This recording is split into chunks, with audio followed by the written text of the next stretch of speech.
Kaixo, kaixo, zer moduz? Gaur, nere alabentzako guztiz berezia da ipuin batekin atorkizue. Asko, pila bat maite zaitut.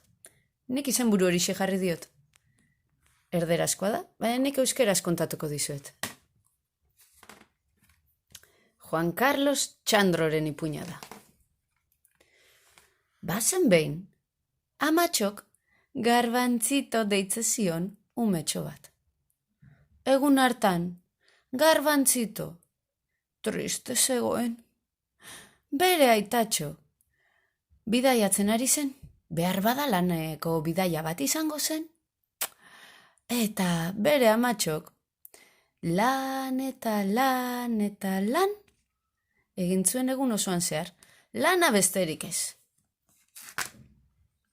Gaua iritsi zenean, amatxok afaria prestatu zuen askar. Afaria eman zion ahora, askar. Eta oraindik eta askarrago oheratu zuen gure garbantzito. Garbantzito amatxori esan zion. Amatxo, kontatuko didazu ipuin bat mesedez?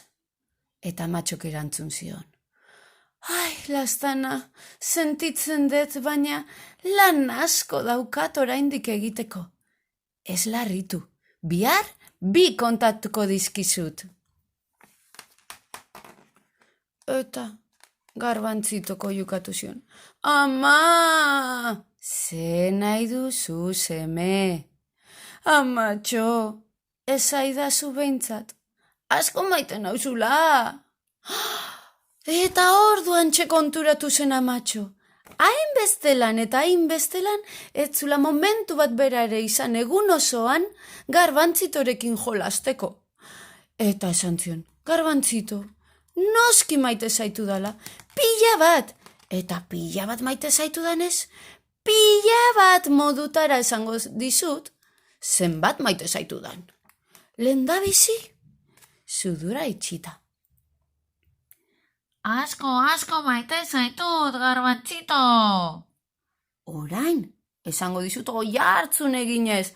Asko maite zaitut.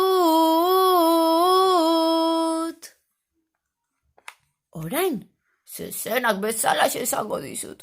Asko muite zaitut. Orain, oiuak bezala, asko, maite zaitut, garbantzito. Eta ahatea bezala, askoak,